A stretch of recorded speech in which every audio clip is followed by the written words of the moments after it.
taking a look at ZombiU for the Nintendo Wii U. This is the world exclusive premiere of the gameplay. Thanks for joining us. Walk us through what we're going to see here. Our pleasure. Well, we're incredibly excited to be here, trembling with pleasure, and we hope that you guys will tremble with fear as soon as you get your hands on this game. This is Ubisoft's new IP. It's exclusive for the Wii U, and it was built from the ground up to make the best use of all of the controller's new features. We have a lot of features. Guillaume's going to present some of them to us.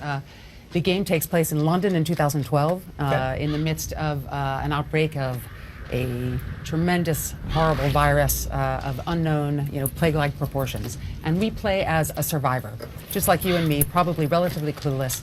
And you only get one life. Each character you play only lives once. And that's the real novelty of this game, that you play a survivor, but when you die, and most of us will die, you come back as another survivor who's in exactly the same precarious conditions as the first one that you just played. And then you get to go back and you have to hunt down your former survivor, who is now a zombie, in order to get your bug-out bag, which is the survivalist's term for your backpack, basically.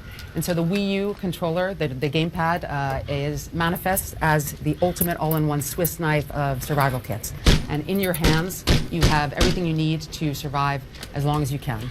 It's a truly core gamer concept in that it resides in one question: how long will you survive? That's awesome. I mean, what an awesome idea for a zombie game. And in terms of the controller, as you mentioned, obviously this is the huge innovation here.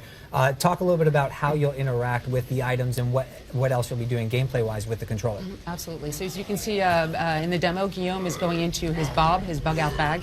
And it's in real time. And he just had to use what we call the Verucide, which is a sort of zombie poison, and it acts more like a shield. And that's the only chance you get. Those are few and far between in the game.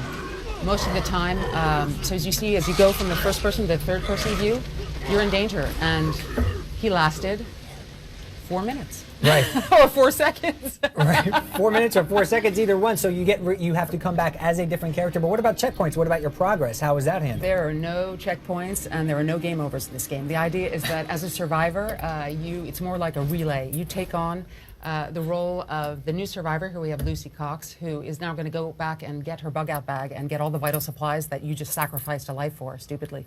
So what is the end game then here, Gabrielle, in terms of how are you surviving this outbreak, this infestation of zombies, and ultimately progressing to the end of the game?